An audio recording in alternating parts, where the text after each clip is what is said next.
Greetings and salutations, friends, and welcome back. I should apologize for this glare, and some of you, most of you know, I have mentioned that I'm in an attic sort of office here, and right about this time of year, it gets unbearably hot in here, and I have to blast an air conditioner in here just to be able to work in here. Can't blast the air conditioner during the show, but a compromise for the time being is that I took down the backdrop, which usually covers the window, and yeah, I have to have the window open here so I don't die of heat stroke in 2 hours. Um, this is temporary. We're supposed to have another streaming location up right now in my home, but it's taken a lot longer than I thought it would. So I apologize. This will have to do for now. So welcome to Truth Seekers and welcome to the UFO report. You guys know that every once in a while I like to bring somebody here and just talk about UFOs and the current state of the world of UFOs. I like to follow different people, and when I see somebody new or unknown to me, I should say, not new, but and invite them here for a conversation. Instead of doing that off air, I take all of you guys with me. So tonight our special guest is Steve Long, who I just saw in the Louis Caetano podcast. And he talks about a lot of things. He and I have a lot of similar interests, so I thought it would be an interesting conversation. Let's bring him in here. Welcome, Steve Long. Good to see you. Hey, Steve. Thanks for having me on tonight. I appreciate it. Yeah. So I thought we would start. I ask everybody this when I first meet them that's interested in this topic. And you can get as personal as you want or not as personal. But I wanted to know, why do you have such an intense interest in UFOs and aliens? What got you started down this rabbit hole? Well, I think like a lot of people that probably get into this community, I had an experience when I was a kid. When I was 11 years old, I saw a triangle, the typical kind that people talk about 300 feet per side. And it was floating about 100 feet off of the ground and about probably 200 yards or so away from me at the most. And I only watched it for about 10 seconds. And then I ran inside to get a flashlight because, as being 11 years old, I was going to signal this thing. Come and get me! Coming in for a landing. I would do that too, yeah. Sure. And when I came back, it was gone. And I probably was gone for less than 45 seconds, I would imagine. And it was floating very slowly when I had seen it. I call it a walking pace. But that's what first got my interest, I guess you could say, and brought me into the topic. And although, having seen, and I certainly had being a child of the 90s, I'd heard of UFOs, and undoubtedly I'd heard of triangle UFOs, probably just from Unsolved Mysteries alone. But I certainly knew that it was something that it was frowned upon when people said that they had seen these things. I didn't tell anybody about it for over really 20 years. I think my wife was the first person that I told. The next day when I went into school, I did see a kid that was during recess telling a group of other kids that essentially he had seen the same thing as me. And the kids around him, they did not believe him, and they weren't too receptive. And I almost went over to talk to him, but I saw how it was going, and I just said, "Nah, I'll keep this to myself." But certainly, having seen, I believed, whether I believed that I was seeing an alien craft or some type of extraterrestrial technology that was being back engineered and being flown by mankind. I certainly believe that to see something so large and so heavy effortlessly float in the sky without barely moving, I thought that this had to be some type of non-mankind technology. And for a long time, I had seen, I had believed, and that was good enough for me. And although I would follow, when it first happened, I looked for some information naturally on what I saw, and I really didn't find much of anything. We're talking about the internet in the mid 90s, and most of the information that I came on was very lacking. But I did attempt to find information, and through that, I peripherally paid attention to the UFO community, and I would see things that would come up and follow chat rooms from time to time, and I would notice hoaxes, and I was a big Ancient Aliens fan. really it wasn't until the 2017 New York Times story that really my interest was piqued to a level where I said, let me see what I can find out now. Maybe I can get a clearer picture or a better understanding of what I saw and possibly what's going on with this alien thing. My views have certainly changed since then. Yeah, I think I think you and I have been down a similar rabbit hole and found a few twists and turns that changed our minds on some things, right? Sure, undoubtedly. And really what it became for me, having already being accustomed to some of the UFO stories and lore that was out there and being pretty much a full believer in all of them since I had my own experience, what I first started doing was going and taking deeper dives into each of those stories. And there's I think an arc that happens in this research that a lot of people can relate to. And I think that the notice is, the more you dive into the stories and events and the popular lore of the UFO community over the last 80 years, you find many inconsistencies and events where the claims and the popular narratives don't line up to what are provable and verifiable facts. And that's certainly a recurring theme in all of those. That's a nice way of saying a lot of this is bullshit, but you said it much. You say it better than me, right? I'm a little more blunt. And Did you start to notice a lot of patterns in some of the stories? Like for example, people like to glob onto Roswell with a news story, but they attach it to Roswell because that's accepted. And I like that you use the word lore. I use the word lore or mythology because this thing is its own sort of group of stories, almost like mythology, right? And it builds over time, and things people accept, and other things people throw to the side, and then people tack on to stories and add on, right? No, certainly, and we even hear that coming from leaders of the current community, ex-government figures like Lou Elizondo and whatnot, when they say that this tic tac technology has been being seen for 50 and 60 and 70 years, and there's a conflation there that's not that's not made clear, to say the least. And I think that happens for all kinds of reasons and agendas. But it certainly does happen, and it's a problem. It's something that is holding, I think, a lot of things back. People come here for different reasons and different purposes. I myself came to find specific answers, I guess, and I think a lot of people do come here for that reason. And certainly, I think that changes over time. Maybe not looking for answers, but the questions that are being asked change over time. But I certainly recognize the fact that for many people, when they get to that point in the research, essentially that's where it kind of ends for them. I think that they don't tend to go on and do lifelong research and talk about it in the community or try and speak to the verifiable history and the patterns that have occurred. And that's fine. We all have our lives that we have to lead.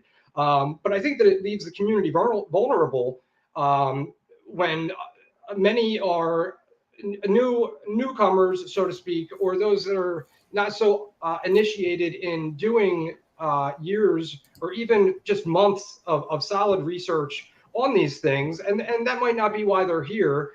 But certainly there's a faction of us that are here to really try and get an answer on some things. And the problem that we most run into is that the claims, be it from a witness of just some sighting or people within the government that are trying to further very specific policies and actions, the claims don't often match up to what some of the verifiable evidence surrounding that situation is.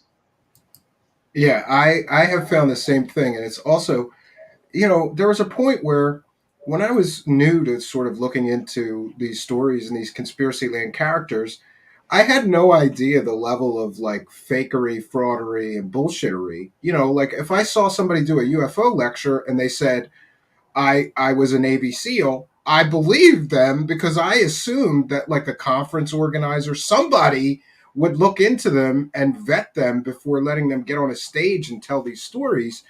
I was sort of shocked and horrified when I started actually trying to verify people's education, people's work history, people's military claims. I was kind of shocked by the number of people that just made up their background to sell a UFO story. And this is a real huge problem in this thing, and a lot of people don't even acknowledge it. No, and I think that that even speaks to the larger issue in the community that that most of what we're going on and is an appeal to authority. That's the overarching theme. And I think that it's natural for people when they hear claims and statements coming from individuals that are, accredited and respected and high ranking, that they give weight to those claims. I don't think that's unnatural. I think what the point that needs to be made is that because of the history that we have in this subject, that those claims should be viewed with scrutiny and verified, no matter how credible the claimant may be or incredible the claimant may be, simply because of the verifiable history that time and time again, information has been incorrect for all manner of reasons. And we can see that time and time again. And it's very important. There's specific instances, whether it be Bob Lazar or Lou Elizondo or however far back you want to go and wide you want to cast your net, there's specific instances where they have not been truthful, and that's not, a misunderstanding of the facts, and they were just simply wrong. Which, that's been my pattern here, trying to work with incomplete information and make my best speculation upon the best evidence. Often I'm wrong, and I need to reassess my position. And there seems to be a real lack of accountability when it comes to that in the narrative and in the community in general. And I'm not here to pick anybody apart for that, but simply I'm just here to hold people's claims and statements accountable to the evidence, because we're talking about things that although this is a very small community, we're talking about things that may be having very wide-reaching effects, and people are apt to believe and to put weight in statements and claims that come from authoritative individuals. I just want to again repeat that that shouldn't be the default in this subject. And I think that That's natural, though, isn't it? Isn't that natural? It's sort of natural. Like, when I hear a Navy pilot tell me about a UFO that he saw, I instantly think, well, here's a trained military man. He's been flying for this many number of years. He's seen a lot of weird stuff in the sky. He should be able to tell the difference between a regular aircraft and something a little more extraordinary. I do put more weight, but you're right. That's a double edged sword, because we have things like Corso. Well, he worked for the Foreign Technology Department, and he was high ranking military. And then he comes out with a fantastical story with absolutely no evidence or proof, but we're supposed to trust him because of his authoritative position. That's a really good point that I've never considered. Yes, no, it's again, it's natural, and I don't think even outside of ufology, we can look in just the last 20 years at all kinds of instances, whether it be weapons of mass destruction or NSA illegally surveilling Americans, or Trump-Russian collusion. There's all kinds of things that we can point to, I think, where we can say that the claims fell short of the evidence. And I think that we would be remiss to not take such lessons and apply them, at least when we're considering the scope of possibilities and the level of probability that we're going to place them at. Yeah, people are complimenting on you on your insight. One of the other things I wanted to ask Thank you, you. this is a new question that I like to ask people that are into UFOs. How many full time people should be working on UFOs as a full time job, do you think? Because I kind of see this, especially since 2017. There's 150 or 3,000 new UFO podcasts. There's all kinds of people running around calling themselves UFO investigators, UFO researchers, UFO lecturers. And honestly, I maybe I'm cynical, but I look around and I say, is there really enough meat on the bones here that we have thousands of people trying to make a full time living uh, in one form or another out of this thing? And by the way, in full disclosure, that includes me. I don't know that I need. I don't think we need this many people. And there's a lot of money to be made too. Hmm. There's a lot of money to be made. Absolutely. And I won't, I'm not going to cast judgment on how many people should be involved or what people should do with their lives. That's up for everyone to figure out for their own, I guess. But certainly, I'll say that we seem to be very heavy in sensationalism and very low in substance. And it seems that the people that are really producing the most substance and the most well evidenced information are often the quietest voices that are getting the least amount of light, and it's because the information that they're presenting is in stark contrast to the mainstream narrative that runs through the community and the claims that are being presented. And you had just touched on when we were talking about appeals to authority. When we hear pilots saying that they saw something, we consider them. They're often called expert witnesses, and they're considered to be such. But interestingly, all the way back, and I posted about this a few days ago, all the way back to J. Allen Hynek, he had done a study back in the '60s that had found that pilots, in fact, had the worst. They were the worst of all categories listed for being a class of witness, and That's funny, yeah. he found that the best he found that the best class of witnesses, in fact, had only a 50% misperception rate. That means, 1 out of 2 times they're going to judge something wrong. That was the best witnesses that they came across. But they found that commercial pilots and military pilots scored 88 and 89 percent misperception rate, the highest and worst of all categories taken into the study. And pilots are certainly experts at what they do, but to be an expert at something that is unidentified, never been studied, presented, or schooled about, who could possibly be an expert on something like that? Yeah, it makes me question a lot, because previously I heard about that. And previously I just assumed, yeah, I mean it's a trained pilot, he knows what's up in the sky, but they're human like everybody else. So, I think there's a large portion of this so-called phenomenon that's just misidentified. We see it all the time. We got bat balloons and drones getting misidentified. We have advertising balloons, blimps. There's so many that are misidentified. Nothing special, but people, the sky can play tricks on your eyes too. There's clouds, there's, haze, whatever. Distance plays a large part of it. So, but how much do you think is misidentified nothing burgers?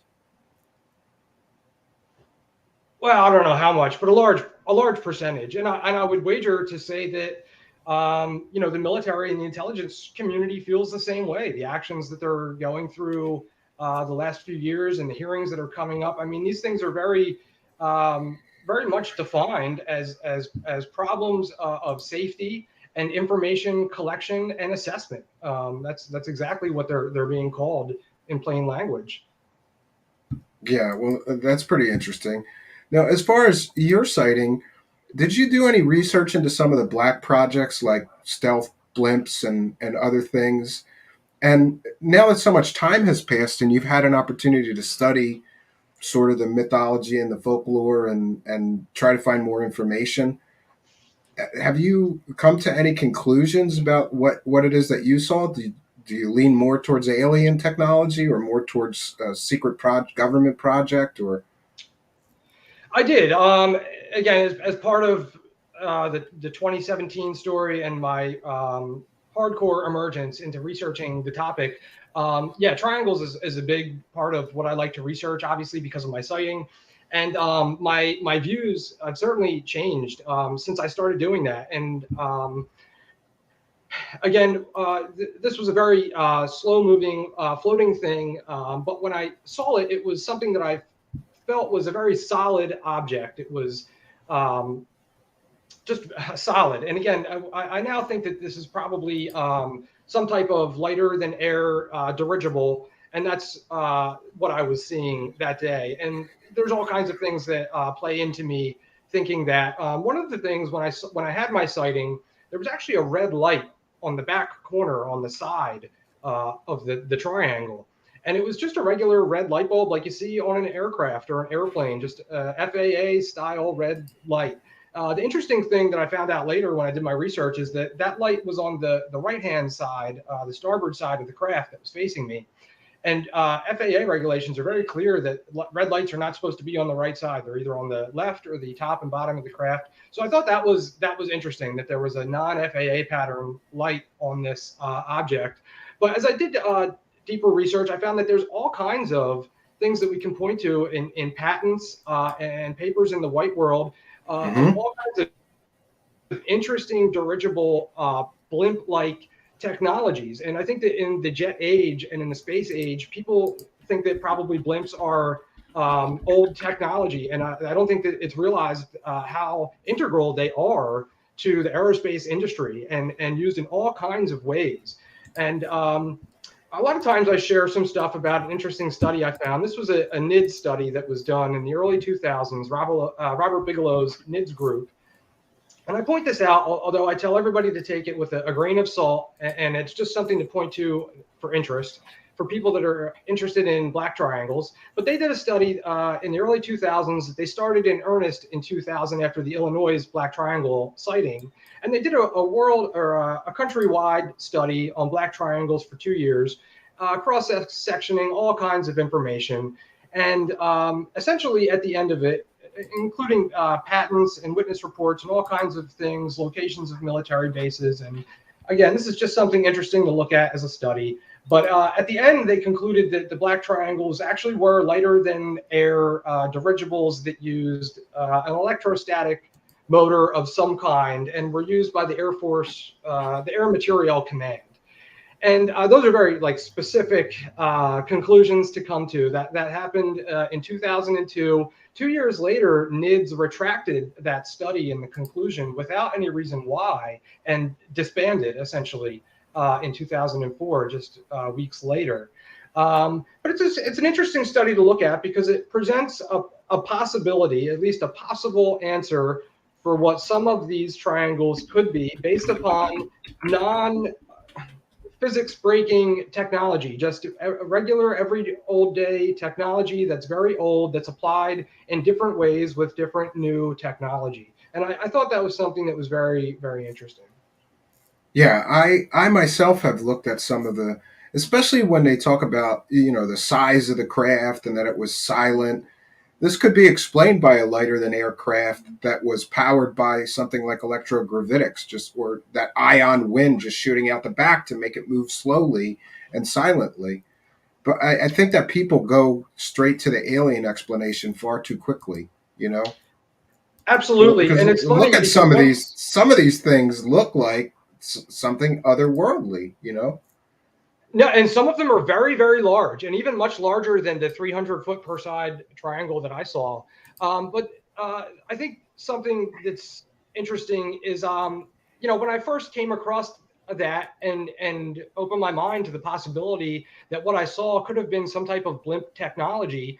Um, it was almost like I was surprised that it wasn't something that had crossed my mind before. But again, because that's never anything that I have heard posited in conversations with UFOs or specifically black triangles, unless it's in a derogatory form, balloons wasn't anything that I had even thought of, say a flat triangular balloon of some kind. But it's funny, if you look at the history of black triangle reports, again, the one that I saw in the mid 90s was very solid. The sides and the bottom were enclosed. But if you look at some of the earliest reports going back to the 70s and 80s, they don't actually follow that line so specifically. Some people talk about being able to see through, inside the underneath of these triangles and to very clearly have seen what looked to be girders and refrigeration type piping running throughout them. Yeah, there's some sort of there's a lot of reports of that. I know Michael Schratt has a lot of work on the people seeing some sort of mechanical underlay underneath the craft, which I don't know what an alien spacecraft looks like, but that makes me think that it's some sort of earthly technology. And actually, the only reason that I got so the only reason that I caught that a lot of these things could be dirigibles, airships, blimps, is because my father was sort of an aviation buff, and he had a lot. He had this huge, sort of collection of pictures of weird dirigibles, blimps, and other, you know, things that people were trying to develop. That technology didn't die, with the Zeppelins. That people are still trying to develop it. No, absolutely. And I actually, on Twitter, I often share some of the new dirigible technologies. And there's quite a few companies out there that are using dirigibles in all kinds of ways to put things into orbit and into our sky. And at least this is a plausible explanation, I think, that could be posited with more evidence and historically based fact than, say, something more sensational like aliens or extraterrestrials, ultra terrestrials. And I think it's important because the conversation, for some reason, always escalates to that sensational level before first eliminating other more less sensational things that could be probably factoring in. Um, and I think it's important when we look at all kinds of things, like in specifically triangles, and even the story of Rendlesham, and we see the way that that story has changed over the years. Yeah, and they Um, keep adding to it, right? They keep adding to it, like the binary message. And I don't know. I just don't understand why time travelers or aliens would come all this way and then deliver a message in binary that translates to English. It just, and that was tacked on. And to this day, I don't think he's released one page of, you got to save something for later for that next documentary. He hasn't released I don't think that they've ever released a translation of the total message, just a portion of it. And I mean, I have a background in computer science, so I jumped on that and went, this doesn't make any sense. Like, I don't understand that message, and I don't understand it tacking on. And you're right, the change of story, and we have some people involved in that story where people claim you weren't there, you were there, you were on the periphery, you don't know anything about it, but they try to make a living out of it. It's. right.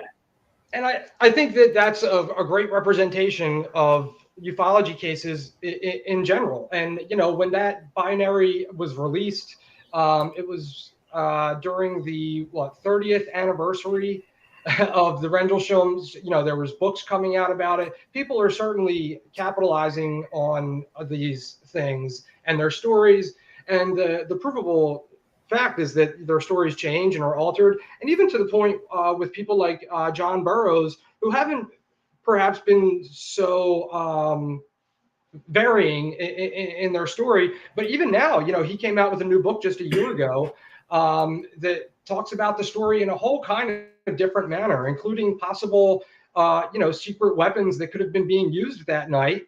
And in fact, the title of his book is Weaponization of a UAP. And it talks about, possible injuries that he sustained that the government's not being forthcoming about. And this is just a very much different story than the one that came out in the early 80s and that people know to this day from, unsolved mysteries. If they were to dive deeply into that case, I think they'd be very surprised about all the other facets to it that are not included in the mainstream narrative, and instead things are picked up that are only consistent with each other. And I think it's important to note that and to keep that in mind when we evaluate and assess things like the Nimitz event. Again, a UFO encounter that only has military witnesses that we can get this information from. And I would just urge everybody to be a little skeptical and scrutinous when they're processing the information. And none of that has to equate to pilots are liars. None of that has to equate to pilots are inept. None of that has to equate to any of that, and nor the fact that some of these people may truly believe the things that they're saying. And I think that a lot of times the skepticism can be conflated as an overall dismissal or a rebuff of that person's character, and that's not the case at all, as I know your viewers know full well. Yeah, and a lot of people will say, you know, in regard to some of these characters that I've looked into, you know, it's shocking the number of people that are sort of in it for the money or can't be trusted, and like I said, there's a lot of money to be made. So maybe that's a problem, because I think a lot of people think they can cash in, and then once they do, then they got to tack on to the story, because people like, the original Rendlesham story is one story. Then we tack on this extra stuff, and there's binary messages, and it just gets wilder and wilder, you know? Yes, in my mind, the main the common factor is always money and profit in all of these stories, and again, that's even in people that I'm not saying are uncredible or don't believe their stories.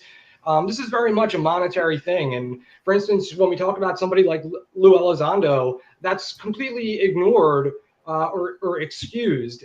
And again, these are things that are very dependent upon each other. If someone's saying that they have no profit motives whatsoever, and their only goal is to bring truth out, and then there's plenty of evidence to things that can be shown against that, they need to be talked about and they need to be addressed. And whatever the answer is, it should at least be included and looked for and factored into the overall conversation.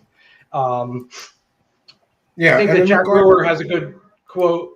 Jack Brewer has a great quote that I like to use, and he's just being broad and funny here. But essentially, it's all about money, and everything else is to convince you that it's not. And I think a lot of people could probably relate like that, or relate to that comment. And I think that a lot of times when we have these kind of discussions, it gets swept up into the broad this label of conspiracy theory, which in itself has always been funny to me in this topic, which is essentially a giant conspiracy theory.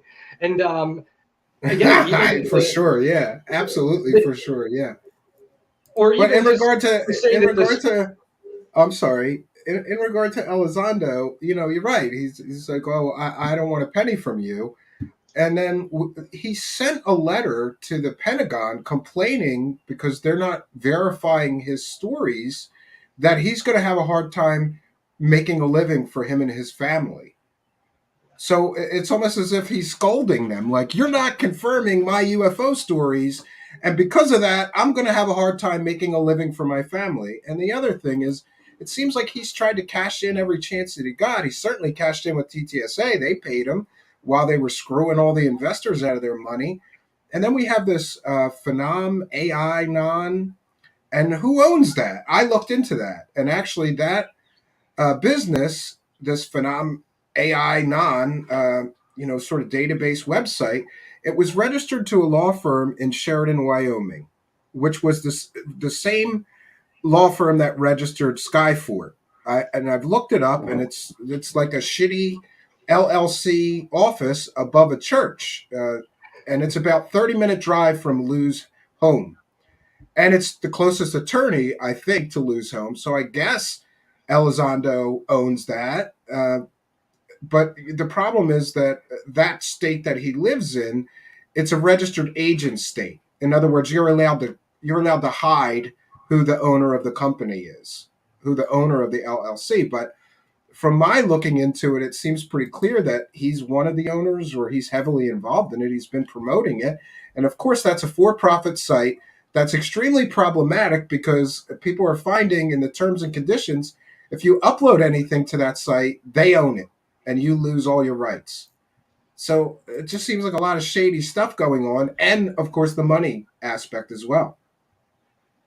no, absolutely. I think right now it's fair to put on the table that Lou Elizondo is involved with Phenom AI non, or however you say it. And as you pointed out, this is just the latest in multiple short-term companies that have been formed to generate profit. And from TTSA to this phenomenon, that is the goal. And whether or not that goal is fulfilled doesn't erase that intention.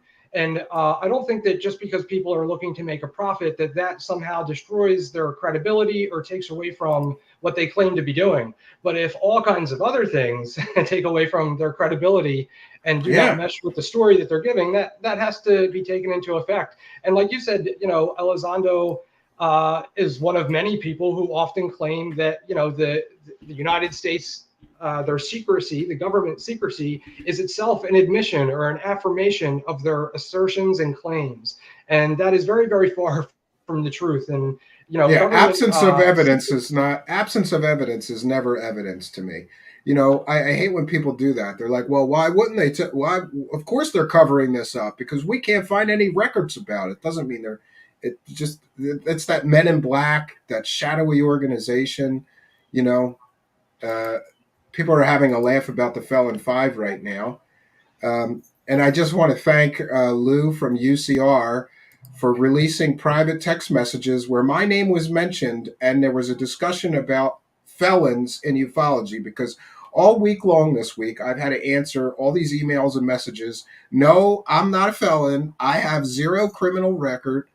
And, it was pretty irresponsible for somebody to release a message with my name on it talking about people being felons in this thing because now I have to I feel like I've been defending myself all week. No, I'm not a criminal. I've never had a criminal conviction. I'm good. And this attack, this is what he's been doing now. Is basically Lou Elizondo. I don't think it's a coincidence that all of his critics are being labeled as felons. He's telling other podcast hosts and show hosts these are the people that you need to avoid. Maybe he just doesn't want them hearing the truth about him as he goes and does the circle jerk on some of these shows. It's this is getting crazier and crazier, this whole situation. Gufon no also the, mentioned Gufon was also mentioned in that message, and he has zero criminal record too. But people are now accusing both of us of being convicted criminal felons because we asked questions, because we didn't believe Lou Elizondo's narrative. And by the way, I try not to be too harsh, but anybody that does believe his narrative, you got to do a lot of mental gymnastics. You know, I was ahead of this organization. No, you weren't. I had $22 million in funding. No, you didn't. And it gets worse and worse from there. He was just on Fox News, right? Like quoting, "Oh, these are recently declassified documents," and it turns out that they were nothing burgers. And the Tic Tac he talked about was an advertising blimp or balloon. Yep. And we could go on all day. It was a I know. I'm 10-year trying to stay Pentagon away from him. Yeah. a 10-year Pentagon UFO investigation program to now it's a portfolio, a director to it was just part of, his other duties. And the bottom line is, we've seen now thousands of documents related to the OSAP program. We still have not seen one document with ATIP on it whatsoever from anywhere, not the NSA, not the DIA, not in emails. We've literally never seen anything to confirm that program exists except for unsubstantiated testimony of, again, authoritative figures like Elizondo and Harry Reid.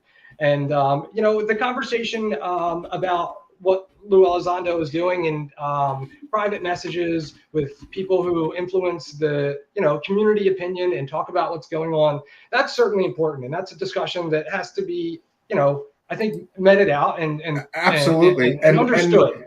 And the whole thing about the paperwork that killed me is like shortly before Stanton Friedman died, I was talking to him. I interviewed him a few times, and I asked him, I want to look into this Lou Elizondo because he's making a lot of claims here, but he doesn't have any paperwork. And I asked Stanton Friedman, who's an archivist, he loved digging through government files and papers, and he told me there would be a mountain if this guy investigated UFOs for 10 years for the United States government. There would be a mountain of paperwork. There would be a mountain of it. And then he expressed the same concerns. He said, I haven't looked too deeply, but I haven't found anything. No paper, nothing. And I agree with you. Like, why is there no papers? It doesn't make any sense. Right. If the guy did 10 years, and people who support him, they're like, well, he investigated UFOs, or they put him on a television show and they say he investigated UFOs for the U.S. government. Where's the reports? Where's the paperwork? Where's the meeting notes? Where's the did he ever get up out of a desk and go somewhere and investigate anything? I don't think so, because there would be paperwork and there just is nothing. I've looked. I'm sure John from the Black Vault has done a better job than me at looking. Nobody can find any papers about this guy investigating UFOs.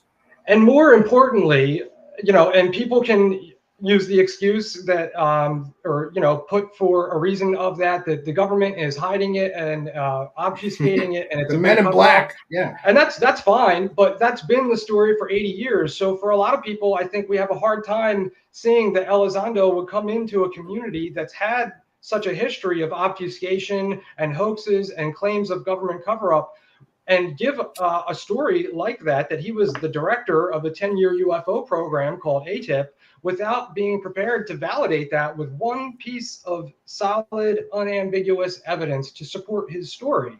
And it's Well, he not, does have that it's letter not from up to.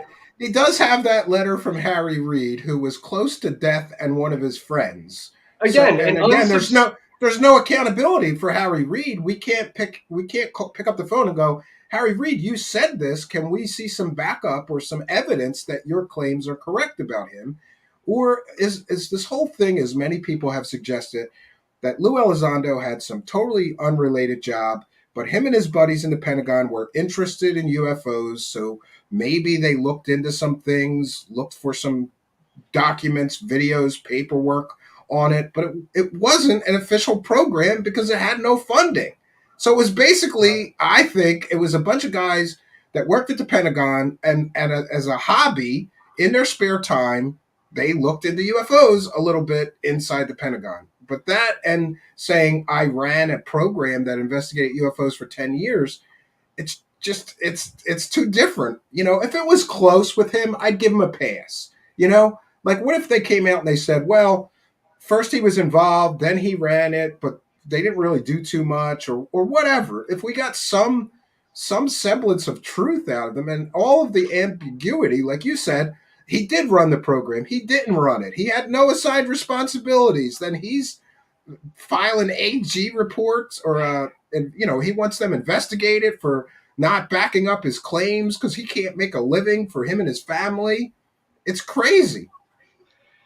Yep. And again, all we have to support these are his unsubstantiated claims and other people that were, close to him and also are having a part in this narrative. And Harry Reid didn't say, he didn't present that letter saying that Elizondo's claims were true, and here's some documents to prove it. Here's some things to back it up. Again, it was just take my word. I'm a politician. You know me. I'm Harry Reid. Take my word. And we're just supposed to do that. And if people want to, that's fine. But there's many other people that don't want to just take someone's word because of the history that we have in this topic. And I mean, I just really want to touch on Elizondo with the criminal comment. What's going on in DMs? That's one conversation. But Elizondo has been very plain in recent interviews to be very broad with the brush that he paints people as criminals with, and essentially, his critics. It's very specific about that. I'm a criminal because I ask questions. Yeah, I'm a criminal. And again, all I did is ask questions. Right. And the big problem, at least what he may be doing in DMs is one thing, to be specifically naming people, but in interviews he does not name people. It's just a broad brush that his critics are criminals and bad people, and maybe not all of them, but now we don't know which ones he's even talking about, so it could literally be any of them. And it's just not for nothing, but 1/3 of Americans and adults in the UK have an arrest record, and I don't think that they should be judged or would want to be judged solely upon that. And unless these are crimes of deception, specific crimes of deception. This is my thing. Yeah, that's my thing. Like, there are some people within the UFO community that pled guilty to fraud-related charges, and they're selling super sketchy, let's just say, super sketchy medical devices, or begging for money for a nonprofit organization, and they have pled guilty to fraud-related charges in their past. In that circumstance, this is relevant. We can talk about that. But for somebody, maybe somebody made a mistake 10 years ago, I don't think we should crucify him. And you're right about the broad brush. He's doing this purposefully because now anybody that questions Lou Elizondo is basically labeled, they're probably a criminal. right? And it just so happens that all of his critics, 100% of his critics, are people asking the hard questions. He's basically saying are all criminals. This is crazy. Yeah. Yep. And this And happened with again, Corey Good too. It should be noted. This is why you always study the history of this thing, because Corey Good lost his goddamn mind when people started criticizing him and his wackadoo Buck Rogers space science fiction stories on the internet. He started saying all kinds of stuff. Oh, my critics, they're cyber stalking me. They're getting investigated by the FBI. The police are involved. They're criminals. This is exactly from Corey Good's playbook. He cannot he cannot withstand the questions, and he can't explain the questions and all the inconsistencies away. So what do you do when you can't change the message? You got to kill the messenger. That's what I think he's trying to do here. yeah, and again, it speaks to the appeal to authority that this community and the events and the credibility of individuals is solely based upon. Again, no one, whether they have an arrest record or not, is always credible. No one is always right. We are human beings, we're fallible, and we're subject to all kinds of things that does not make our credibility constant. So credibility has to be reassessed, and for every claim, regardless of the claimant, per the evidence. And that's not something that anybody wants to have a conversation about, because that would include whether you're the director of the CIA or Lou Elizondo, or someone who's a criminal with a conviction for drunk driving or even crimes of deception.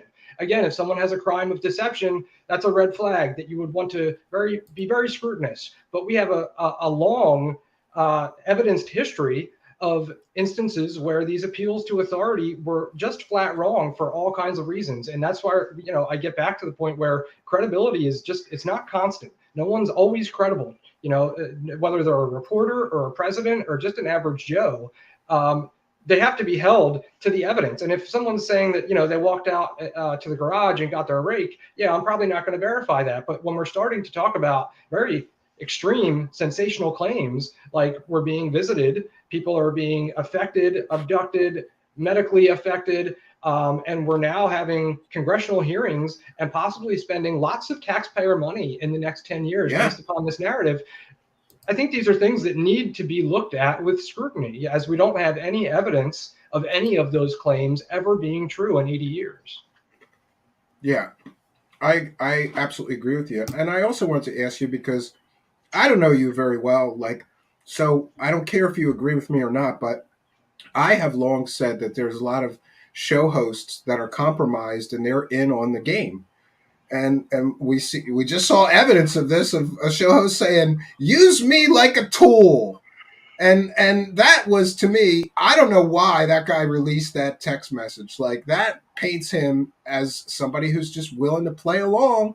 Whatever the agenda is, it's not an impartial person that says, "Let me be your tool in your tool belt to help you." And we see evidence of this in other shows. I've talked about this game where it's a big club and I ain't in it. Obviously certain UFO celebrities won't come here because they know that I have the goods on them, and they know I'm going to ask them about stuff they faked or whatever. But other show hosts play this game. It's like, I'm going to softball you. I'm not going to talk about the proof. Like, how many shows has Nick Pope been on? And I've never seen anybody gotcha him with all those documents from the British government saying that he didn't investigate shit for the British government. That's just one example. And Elizondo, it's well known, it's kind of accepted now that he will only go on the shows that will play along and do the circle jerk and not ask him about all the inconsistencies. What do you think? Do you think that there's a lot of, is it an op? Are they using these people as useful idiots? Are people just doing it for the profit and the clicks and the views? What's your take on this? Well, I think that, again, like, people are here for different reasons, and people do things for different reasons and have different agendas and goals. And oftentimes we're seeing a very limited intersecting picture of those things. And we're being told that it's something, and we're just supposed to believe it. And again, do I think that Elizondo is selectively going on to only shows that will be soft to him so that he can dictate how the story is going to go and the level of questioning and scrutiny that's going to be involved? Absolutely. And whether Elizondo 100% believes the things that he is telling us and is fighting to get UFO information to the public, or whether or not he doesn't believe it and he's doing it for money or to further government and aerospace desired policies, whatever the issue, intention doesn't really matter if we can look and see that this thing has happened. If we can actually say that he has been wrong, or excuse me, has lied and has misrepresented facts, it doesn't really matter what the intention behind that is. Although I would be interested to know and research that the provable lie is in itself enough. And as far as people that have their own shows and have these guests on and are having backroom conversations to have narratives that will be perhaps favorable to them, the guest. I can't say as to why people would do that. Again, it could be because they fully believe and have faith in these people, and they want to be part of the change and the awakening. But again, if you're doing something that is not on the up and up and fully transparent, and that's what you claim to be across the board, that's a problem. And Lou Elizondo, again, he claims to be transparent and accountable and truthful, and asks people to hold him to that. But yet anybody who attempts to do so is rebuffed. Yeah, they're criminals. You're asking questions. You must be a criminal. Like I don't know. And I got to be honest and full disclosure and say that I've listened to almost every interview this guy gave, and I always get angry because I listen to the interview and I listen to the interviewer, softball, softball, softball. You're so great, Lou. You've done so much for disclosure. Fanboy, softball, fanboy, softball. And it pisses me off because if I could get him in that chair, we could learn something. We could get clarification on some things. And yeah, I got a lot of questions.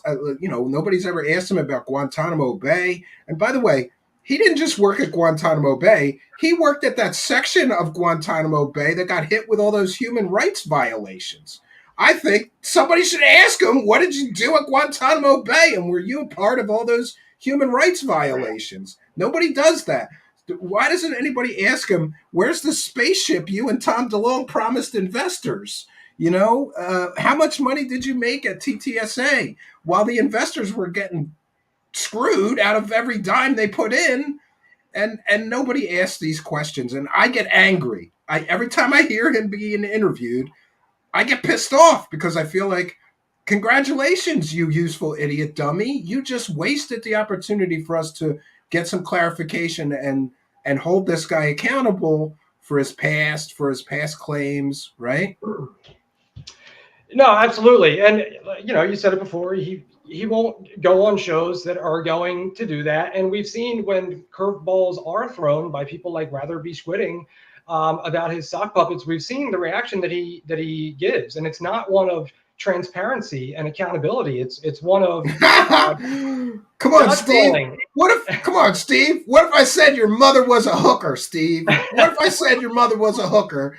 Wouldn't I be allowed to use sock puppets to shut you down, call my mom a hooker? This is so ridiculous. And the fact that a trained counterintelligence officer is using fake Twitter accounts to argue with his critics, it's ridiculous. It's absolutely ridiculous. And it shows that there is some attempt here at pushing a certain narrative and controlling that narrative to be exactly what they want it to be.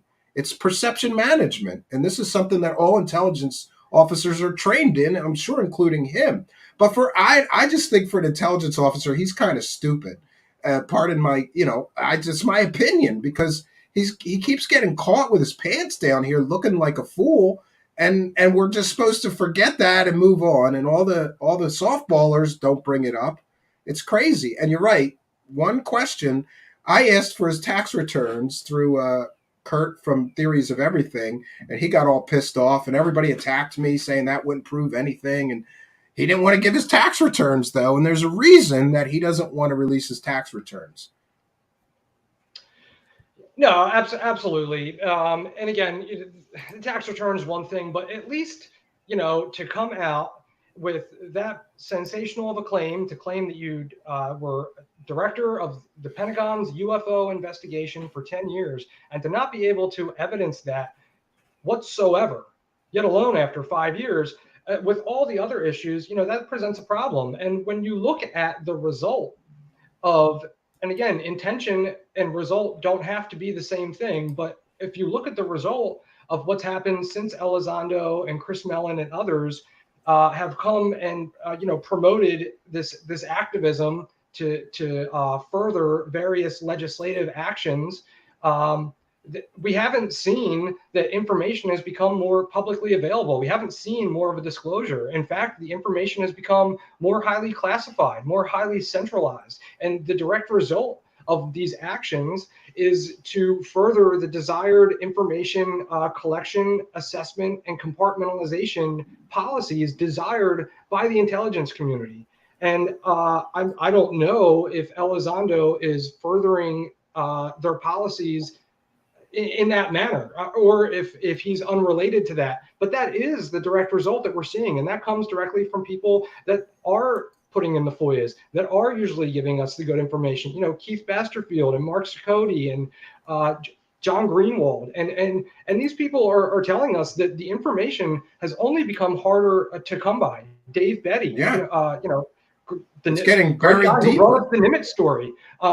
Information is not becoming more disclosed. It's the exact opposite of that. And these questions are just not being addressed. And again, Elizondo and others will only go on to interviews that will not approach these things, and they won't be discussed. Therefore, people on the whole won't know them, because although, I and you and a lot of other people, will listen to all of Chris Mellon or Lou Elizondo or pretty much everybody, will listen to every one of their interviews, no matter how long or how painful they are. But at the same token, most people that believe in Elizondo and his message or want to further those goals are not spending that amount of time listening to critics or skeptics and giving their points an honest chance. And, I can relate. I remember when I was a believer, and I can relate to this pitfall in my stomach that would happen when I would come across somebody like Philip Glass. And I certainly would never think that you I would find myself being you're like, this guy's ruining it. This guy's ruining it. I get a lot of that. And you know what makes me feel good, though, is that I have gotten a lot of emails from people that go something like, Steve Cambion, when I first listened to you, I hated your guts. But now I know that you were correct in the facts and evidence that you had that proved that a lot of the things that I believed just aren't worth believing in, So it's like that, eventually there comes acceptance. And UFO John Doe with a kind of generous $1.99 super chat says, use me, baby. Use me like a tool, my sweet baby Lou. Yeah, well, thank you, UFO John Doe. We're a viewer-supported show. You too can help us. Praising the cash with that money button really does help us. Thank you, UFO John Doe. Praise the cash, praise the cash, praise the cash. Thank you for your kindness.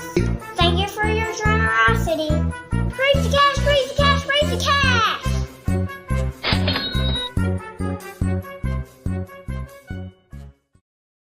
Okay, thank you to John, and I also want to thank Dr. T for a kind of generous $5 PayPal donation, and Alan for a kind of generous $5 PayPal donation. And somebody in the live chat wanted me to ask you, and it's probably a good question.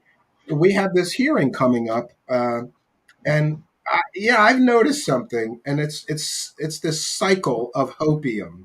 I call it the cycle of hopium. Like the UAP report's coming out, and we're finally going to get disclosure. And then I predicted that would be a nothing burger. I'm predicting right now that these hearings are going to be nothing burgers. But the true believers think that this is great, and they're crediting Elizondo or even Lou from UCR, because he did a 24-hour stream telling people to, write a letter to your congressman. They're taking this as like a victory lap. Like, see, we're getting hearings, open hearings. I'm not hopeful. What do you think about these hearings coming up? Is this going to be a nothing burger, or is there going to be something important with these hearings?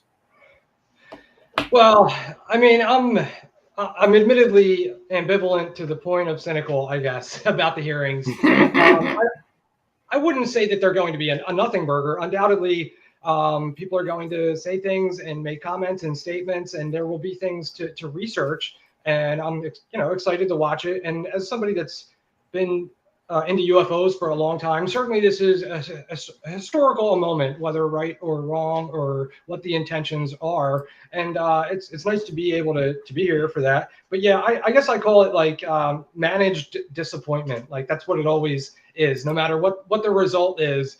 It's something that's beforehand, and the excitement in the days leading up to it, it's called a win.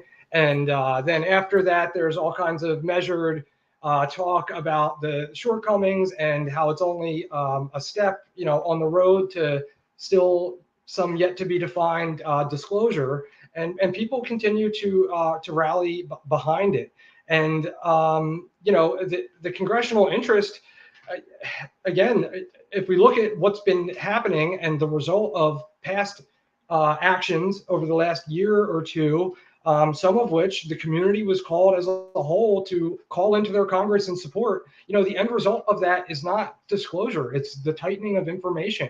And it's just furthering policies that the IC, the intelligence community and the government and the military see as holes that need to be plugged and things that need to be fixed to further all kinds of things that have to do with national security and national defense, and literally nothing to do with UFOs other than things that are unidentified. This isn't a step on the path to finding out what the greatest mystery on earth, what the answer is. That's not why these people are meeting tomorrow. And, already even people who are proponents of what's happening, they'll admit that too, and they're already, managing the disappointment that certainly will come from these hearings.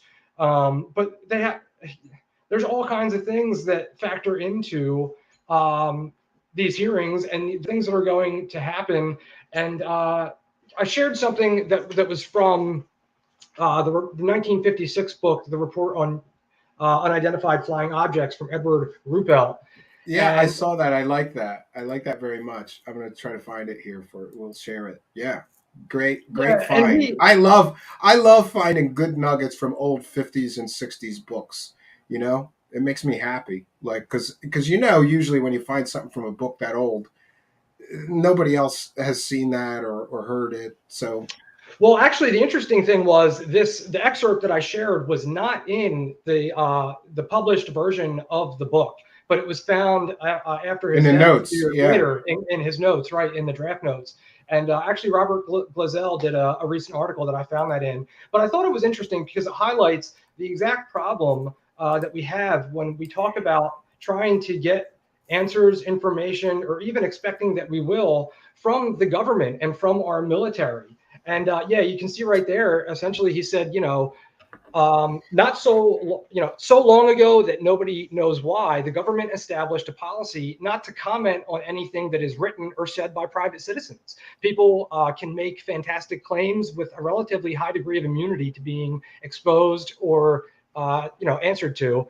And this policy has been a bonanza to writers of saucer lore and also anybody that's pushing a UFO narrative. The basic concept of saucerism versus the Air Force is that you can print or say anything as your proof of honesty and dare the Air Force to contradict you, which of course they will not. And they will always give the most limited answer with the most limited amount of information. And that has nothing to do, most likely, with UFO cover-ups, but all kinds of things to do with national security and defense. And the bottom line that, what we tell the general public, myself included, taxpayers included, we also tell our adversaries. So those answers need to be very measured. So anybody, I don't think it would be fair to expect anything big out of these hearings. But more particularly, I think people should look at exactly who would benefit from these hearings and exactly what's going to come out of them and who's already been benefiting from these legislative actions. We could talk about the politicians that are involved,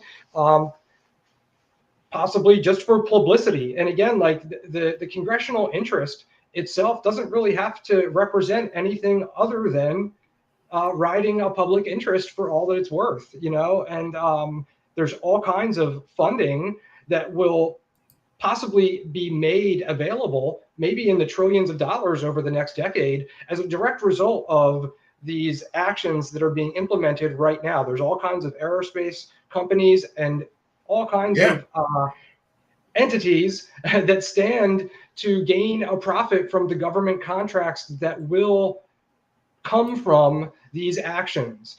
That's, just the bottom line. And the fact that none of that is being factored into the conversation, except for in a very minor way that only supports the hope, I think is a disservice to the conversation and to the reality of the situation. You're very right. UFO John Doe with another kind and generous $1.99 super chat asking me, Steve, did you reach out to Ryan after the Anjali podcast? No, Ryan threatened to sue me if I didn't take that down. Because, well, I don't even want to get into it. But that guest threatened to sue me if I didn't take it down. And even though I thought it was a frivolous threat, I just, for the 30 cents I'm going to make on his interview on YouTube, I didn't feel like it was worth fighting over a possible lawsuit. So I took it down. He's never welcome here again. The first time he got drunk. The second time he made a lot of accusations against people with no evidence or proof. And he didn't like the backlash from that. So we took that down. Unfortunately, these things happen.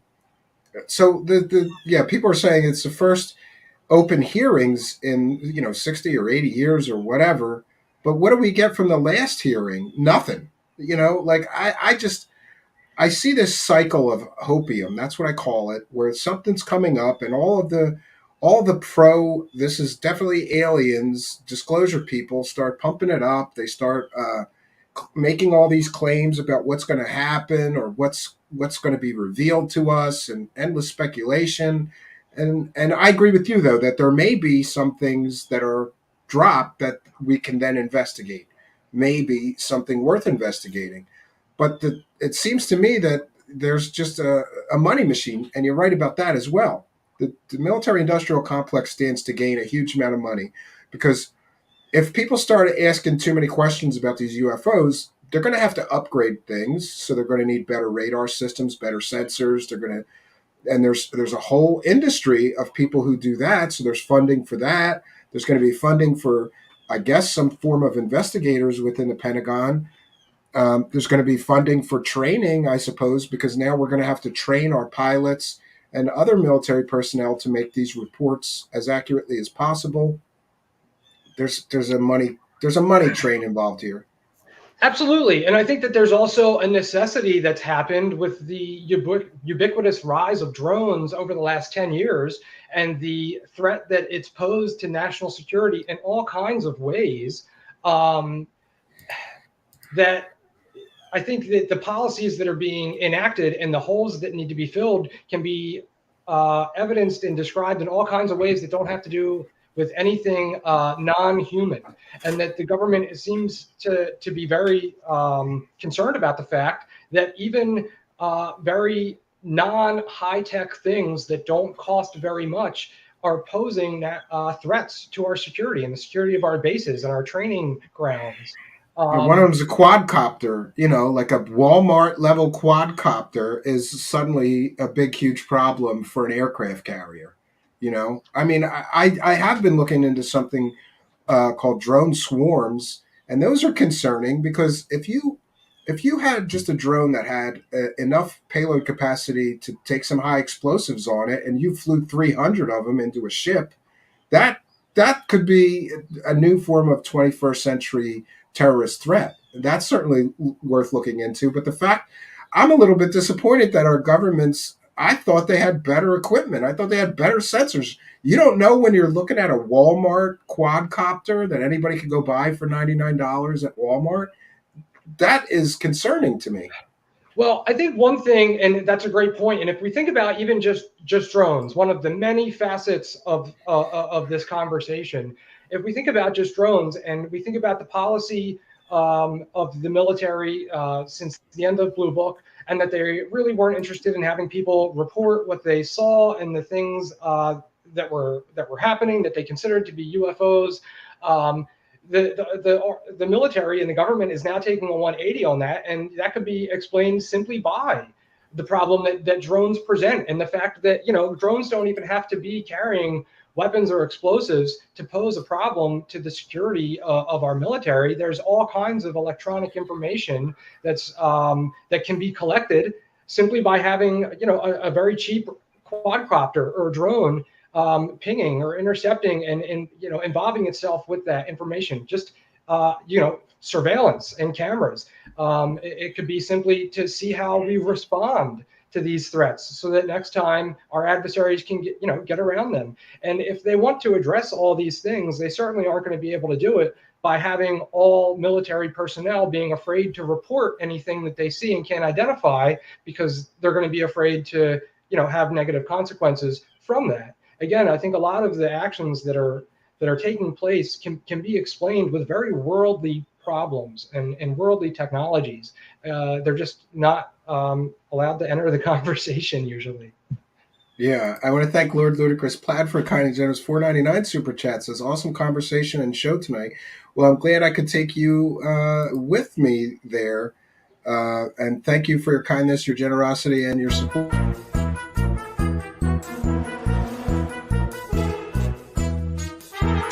You're watching Truth Seekers. Praise the cash, praise the cash.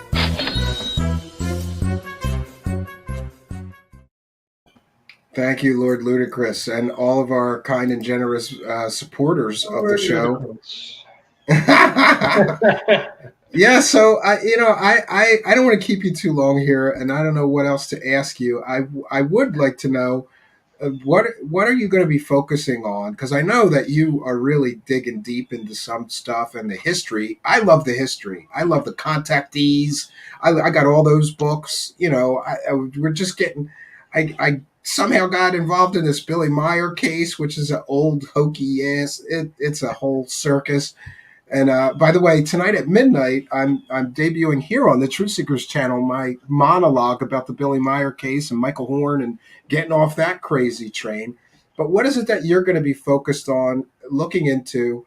And for those that have an interest in this subject, what do you think people should be focused on and looking into? Well, first and foremost, past and current events, and we have a very limited picture and understanding and evidenced idea of exactly what the truth is, even just to the programs such as ALSEP and ATIP, and seeing what happens with these new developments. Obviously, that's a big part of a lot of people like myself that follow this, like you. But specifically for the future, for this year, I'd love to, there's some what I call people who are very focused on burden of proof and standard of evidence. And I want to have some of these people on for a conversation, maybe something on like a monthly basis over the next year. That's one thing I'm starting to line up. As far as my research into stuff that has to do with history, obviously black triangles is a big passion of mine. Also, Jamie Shandera is kind of a figure that is like a white whale for me. And I've always, the past year, I've kind of dilly-dallied and tempted the waters into looking more deeply into him. But there's some specific figures that I want to focus on and do deeper dives. I think Leslie Keene could probably be focused on a little more than she is, and given, I think, more of a scrutinous look. Yeah. Those are things that I'm definitely thinking about right now. I want to thank UFO John Doe for his kind and generous $9.99 super chat, and we'll also thank Moonlick for a kind and generous $3 super sticker. UFO John Doe asking you, Steve Long, what are your thoughts on the aerial phenomenon? Oh, the aerial, yeah. In past times, I would have said that this is one of the strongest cases that I've come across. As I've dived deeper into it, like many cases, that has changed, and I've found a lot of inconsistencies that are just not talked about when we talk about the narrative of this case. There was a rocket, or there was a Russian either satellite, I believe, or portion of a rocket that had fallen just the day before and was widely reported that night and kind of kicked off a spurt of UFO sightings, in the days to follow, of which Ariel, the school, was part of. These children were from fairly affluent families, and had access to all kinds of, television and media and whatnot, and certainly could have heard about these things. They had heard undoubtedly and seen movies having to do with aliens and UFOs.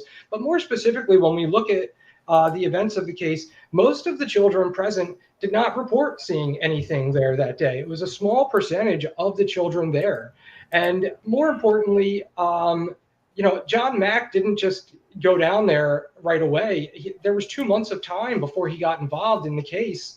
And a lot of what people are seeing was filmed. And in that time, the kids were repeatedly, held together in groups and questioned and talked about the experience and made to draw pictures and all kinds of things that are just not standard, and present all kinds of avenues for pollution of the case. And this case is just ripe with those things. The descriptions of even what happened, the craft, how many people were there, what they look like. I mean, these things run the gamut. None of them are, it's not like they're all similar. And again, I think that probably now, I would imagine that a lot of people that experienced that do believe that it happened. And I don't think that all these people are lying to us, but I think that there is something to be said for the excitement that immediately built around the case. And certainly, I think even young children recognize that, hey, if I didn't see anything, I have no part of this. But if I did see something, I'm part of something special, and I'm getting attention. And that's, again, there's all kinds of things that I think with this case are never addressed. And I don't know what the truth is. But when... Oh, I think you froze there. Uh-oh. 1 second. Let me see if we can pop them out and pop them back. We might have just lost our guest here. Yeah, the Ariel is an interesting case for sure.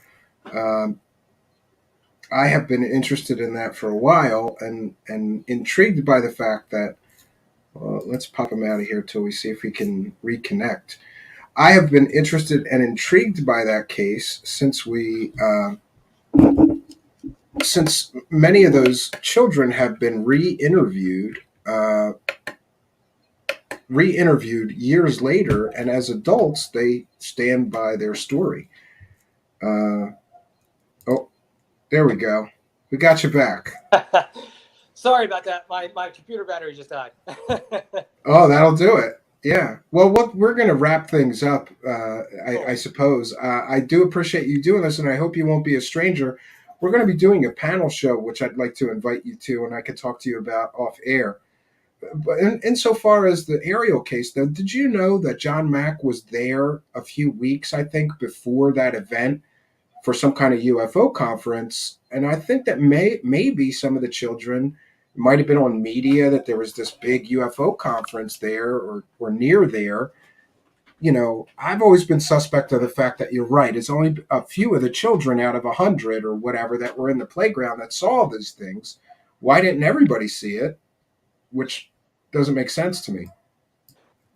Yeah, no, I did not know that about Mac possibly being in the area before, weeks before. I did not know that, but certainly I think that this case is often misrepresented in all kinds of ways, including that this happened, in Africa amongst people that didn't have access to any type of media or modern culture having to do with UFOs.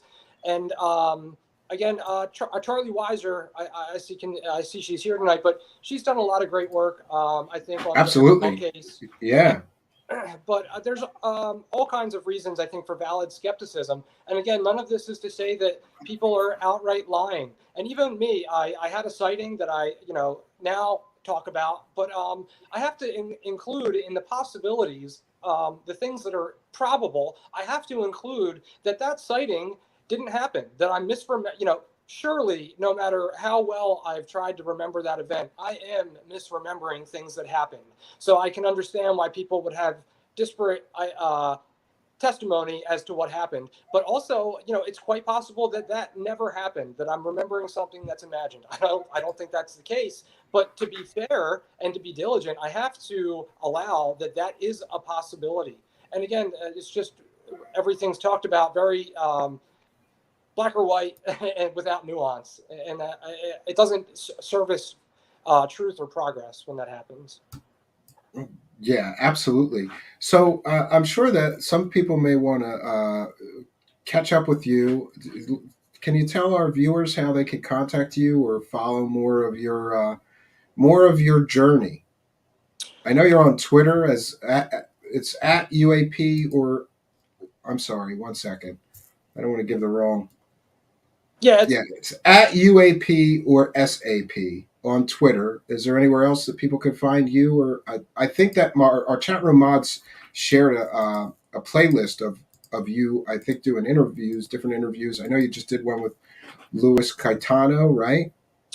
yes, correct. I just did one with Lewis, and I've also done Strange Recon, and Erica Lukes was nice enough to bring me onto her show. That's what first got me Oh yeah, I like Erica. publicly and outwardly. She's one of the good guys, one of the few good guys left. So I'm glad you hooked up with her.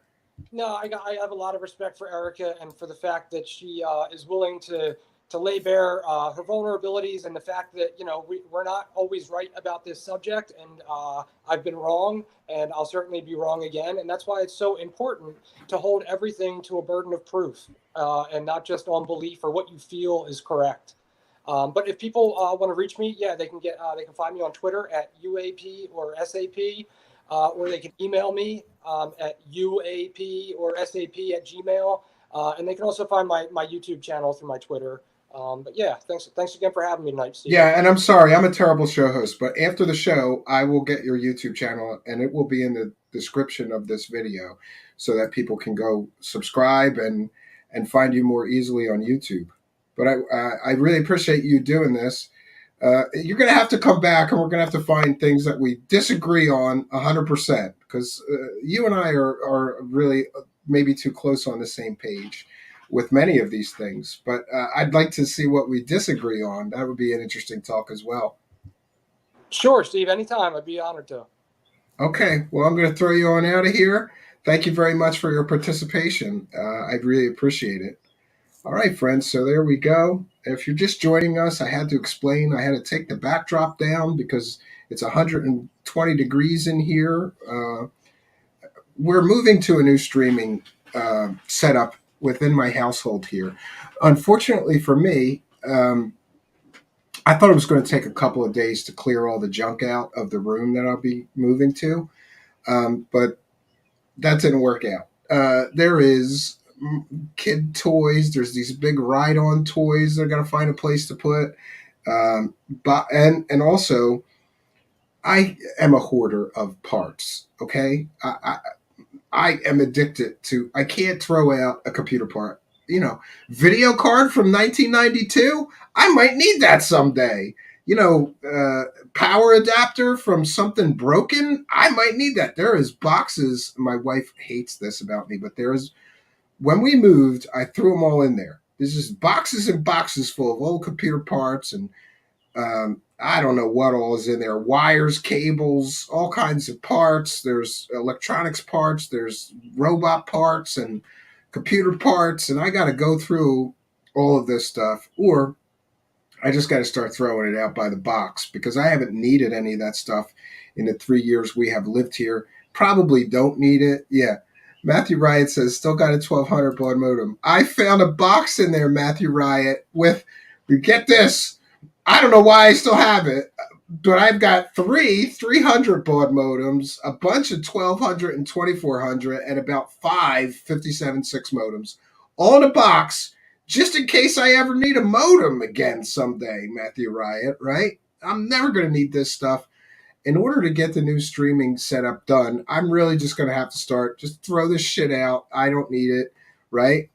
Now, there are some things in there, though, like Matthew Riot. I have I have some old voice synthesis chips, like for robot voices. Those are worth some money, those old 80s voice synthesis chips, and I've got a bunch of weird old parts. Those I'll be keeping, if not for the nostalgia. I got a box full of 486 parts. When am I ever going to need a box of 486 parts? I don't know. My point is that I have some.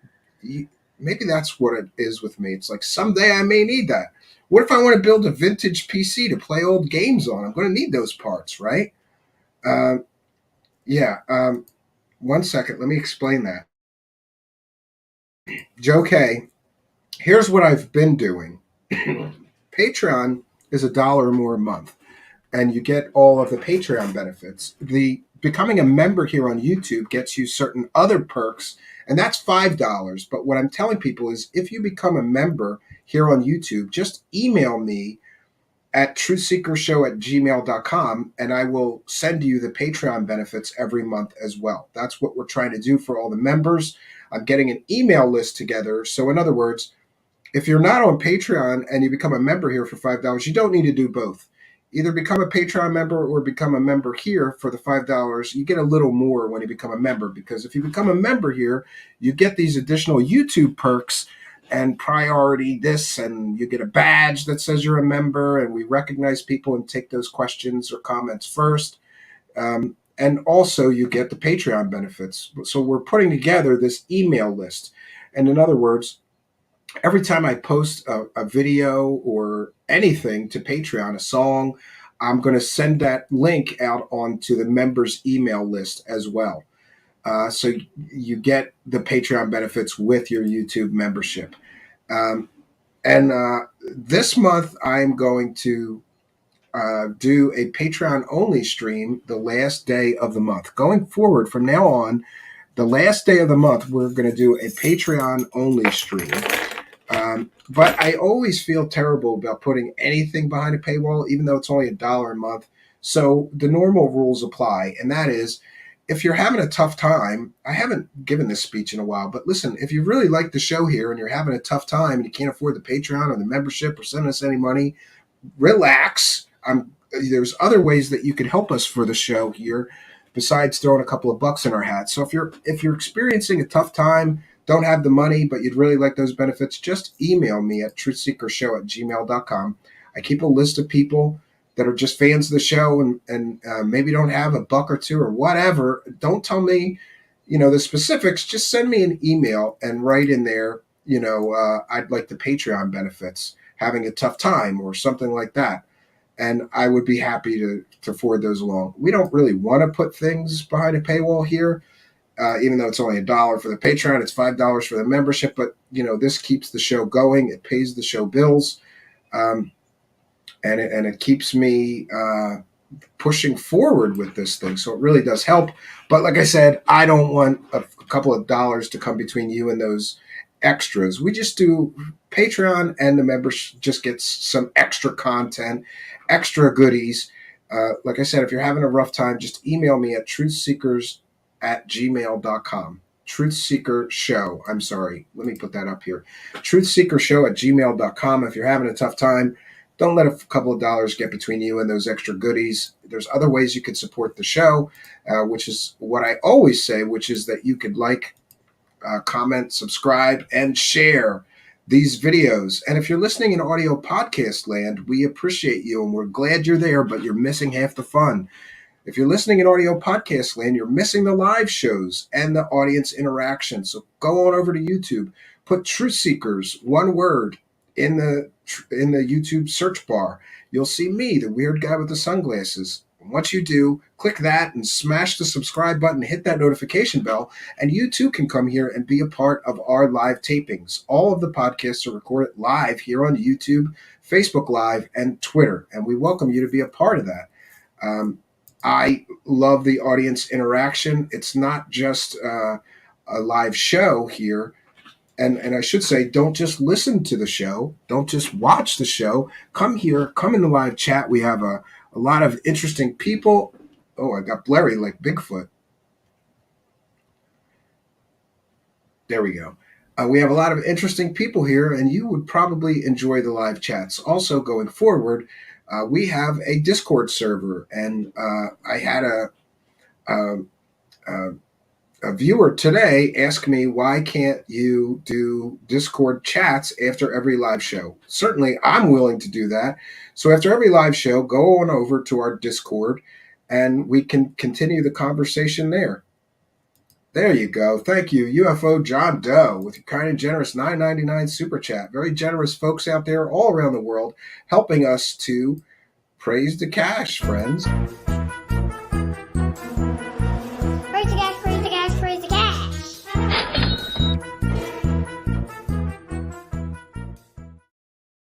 And thank you. So UFO John Doe just threw in $10. That covers 10 of you people that are having a tough time, more than. And I don't need him to do that, but I appreciate that he would do that for those. Listen, it's rough out there, friends. We had a 2-year global pandemic. People got locked down, lost their jobs, I lost my business, more or less. I'm slowly trying to rebuild it now. It cost me $57 to fill my gas tank today. And I have a 4-cylinder car. $57 to fill my gas tank. Now, granted, I was on E, but still, everything is costing twice as much as it did before the pandemic, and we're all supposed to still make ends meet. So I realize that a lot of people are having a tough time. We recognize that, and we want you to be a part of the show and get those extra goodies. If you're having a tough time, it's not a big deal. Just email me at TruthSeekersShow, and we'll include you in the email where we send those benefits out. It's not always about money. Like I said, a great way to help us is to send some of these videos to your friends that you think may be interested in this, right? Let's see. Also, I did not hear this. Matthew Riot, if you ran the background on Green Street, you probably ran one on Stephen Cambium, but you're here now, so. Matthew Riot, talk to me off air if you indeed did this background check, or maybe can shed some light on that situation. I'd be interested in hearing about it. I, for one, can tell you, and I should, I got to keep repeating this for the people. I am not a criminal. I haven't been convicted of any criminal offense in my life. I kind of stayed out of trouble, right? Now, like anybody, I've got some dirt in my past. Everybody does. And people have tried to twist something that happened to me, 10 years ago into making me the bad guy. These people that want to discredit you, they're going to find something. If it's not criminal, maybe they'll dig up an old girlfriend that'll say you were abusive to her or whatever. We see this sort of cancel culture is out the wazoo now. It's easy to discredit people. And it's easy to turn people against people, right? Scott Hernandez with a kind and generous $1.99 super sticker. We thank you for your kindness, your generosity, and your support, and for helping us to praise the cash. We thank all of our kind and generous Patreon supporters, all you PayPal donators, you people sending money through Cash App. Instructions to do all that are in the description of the video. We certainly appreciate your help in praising the cash, Scott. Praise the cash, praise the cash, praise the cash. We haven't used the cash clown in a while. I have some new, Scott, I've done some new videos of him, but I haven't edited. I have to fix them and get them all together and edit them before we'll have some new ones. And I know some of you prefer Trixie, but hey, we got to change things up every once in a while. Yeah, I agree with B. Baker. Seems like going on a fishing expedition with background checks. The ethics are bothersome. And also, I just want to give a word of caution to everybody that is, saying, well, pay one of these background check companies. The information from background check companies is often terrible.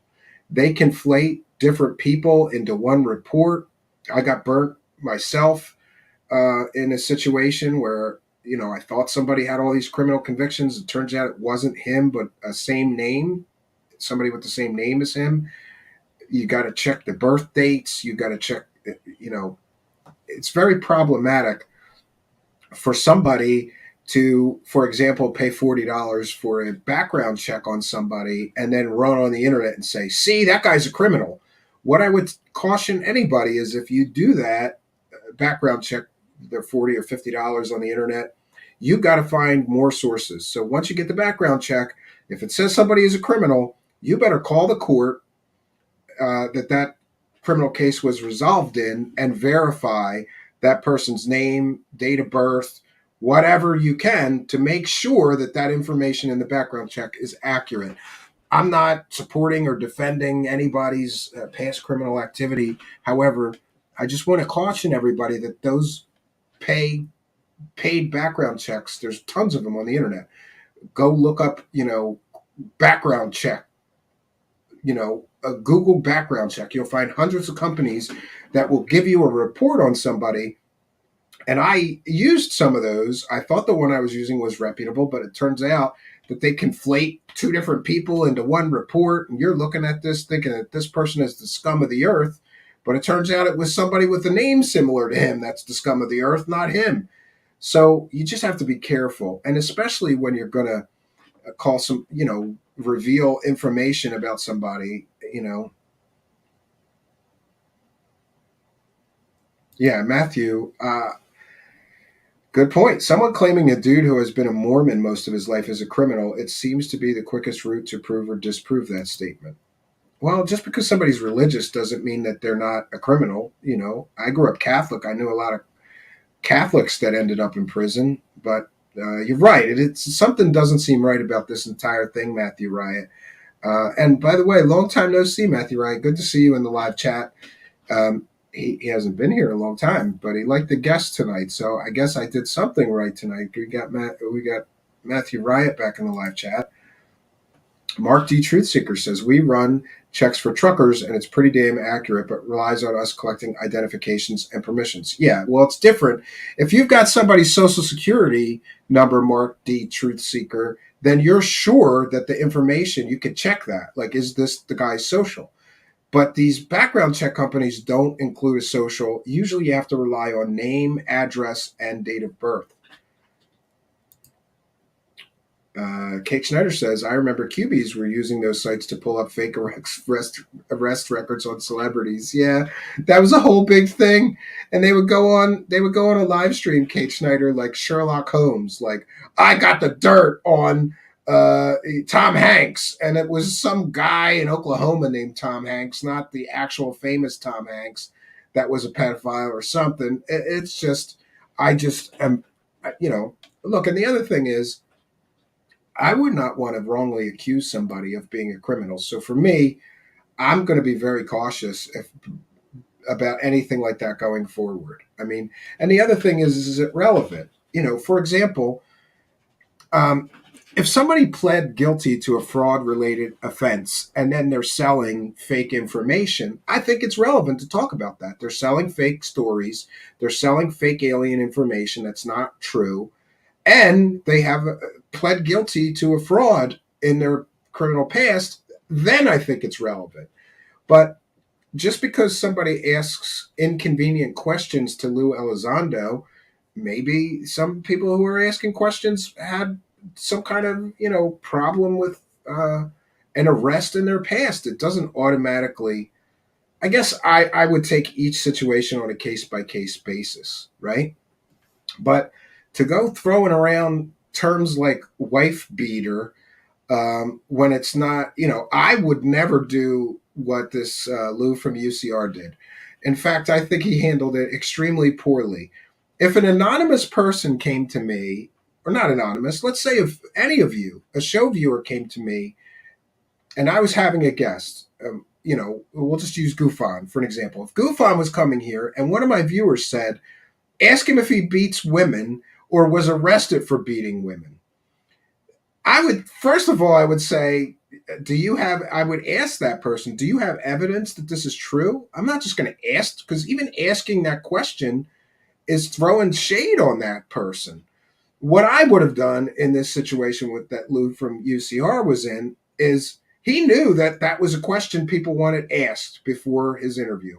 I would have done the background check and checked with the courts. And if I had found a conviction for that, then I would ask him. But I wouldn't just ask a random guest if they beat women. That was cringeworthy. In his defense, I have to be fair to this Lou from UCR. He's not a journalist, and neither am I. I'm very fortunate, though, in that I do happen to know a few real journalists. So if I'm not sure how to handle a situation like that, I can pick up the phone and ask at least two different people that are real writers in newspapers, real journalists. Like, what's the proper or the ethical way to handle this situation? I don't want to not ask the questions that my viewers want asked, but when you get into wife beating and criminality, I think it's a big, it's a can of worms that you shouldn't open unless you have to. Lou from UCR could have just as easily did some research and found out if there's any proof to these claims that people have made about that person before asking the question. And I think had he done his due diligence and done the work and then asked the question because there was something there in his past, okay. But to just ask a guy if he beats women, and what is the evidence? He may have posted something sometime years ago saying something like, if a woman punched me, I would punch her back. That doesn't mean the guy's a wife beater. A criminal conviction for domestic assault means he's probably a wife. This whole situation is ridiculous. And again, I'm trying to be fair to this Lou from UCR, but what I will say is that guy does nothing but talk. He does nothing but talk, and people could say whatever they want. Oh, he did that big phone home. He's a champion of disclosure. Bullshit. For a few years now, that guy has sat there and talked. He does no research. He does no investigatory work. He has not broken a single story since doing his show. And I'm not trying to toot my own horn here, but you can see that I have a pattern of breaking new information, of bringing people, of investigating something and then reporting on what I found through my investigation.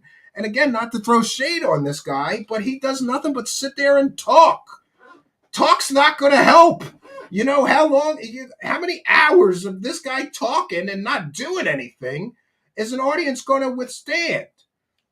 And another thing, him putting out public, he put one of his private messages between him and Lou Elizondo out there on Twitter that talks about the Felon 5, and then my name is mentioned at the end as being nuts or something. But people are conflating these things. Who's the Felon 5? Steve Campion's mentioned there. He must be a criminal. So thanks, Lou, you dumb dickhead. Because I've had to answer people telling them I'm not a criminal all week long because you did that. You could have redacted that. You could have blocked out my name if I wasn't one of the Felon 5. And that's another thing. Where's the list? Show us the list, Lou, of who Lou Elizondo is passing around this list. These guys are all felons. They're criminals and wife beaters. Don't not release that list and then put my name, inject my name into it, because now I'm an asshole criminal in some people's eyes, thanks to you. And granted, I have a lot of detractors. I got a lot of haters. So when they see something like that, they're going to jump to a conclusion. Yeah, like, oh, we knew Steve Campion was a bad person. Now we know he's a criminal. That's one of the emails I got.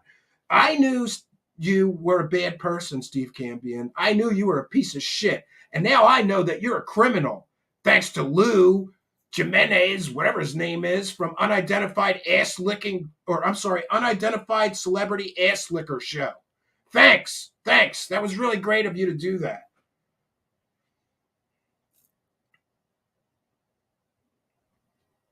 Yeah, and somebody says, thanks, Matthew, for not running checks without consent and help make them public. This is a complicated issue, but what I say is that if somebody's criminal history is relevant to the story, sure. But just because somebody's asking questions that some people don't like, if they did their time and they reformed, I know of at least one person in the UFO community that a long time ago got in some trouble, right? And I don't even remember what he got charged with, but the point is, he's a convicted felon, not one of the people that Lou and Lou were talking about, but still, since that criminal conviction, that person went to college, right? Went to college, got a degree, started a business, started a family, has 3 children, is an excellent business person. He's an excellent researcher. He's an excellent father and provider for his family. Whatever he did in his past, to me, he paid the price, and it's not relevant. To use that against him and try to discredit him, it's kind of shitty, right? What about all the good things? Good father, good provider, good husband, good business person, right? What about all that? Do we just paint with this broad brush? Okay, you're a convicted felon, you're a piece of shit. I don't think so, but I'm a second chance person. The problem that I have, though, is some people want 2 and 3. If you offended and then you offended again, and then like, let's say you got arrested for a felony. A couple years later, you get arrested for another felony. A couple years later, you get arrested for another felony. You didn't learn your lesson, but some people get in trouble. They learn their lesson. This is not a good thing that I did. I'm going to have to pay for this. There's going to be consequences here, but I've learned from my mistake. And, I've moved on from it. I think that we should be forgiving. I don't know what's going on in the live chat. Somebody's having a spirited debate. I can count several times you're making super incorrect claims about Stephen. Are you talking to me? I don't know.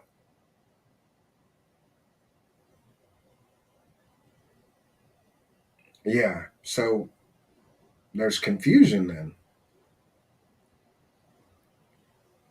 And listen, it's okay to disagree in the live chat, but let's try to remain civil and respectful of each other, right?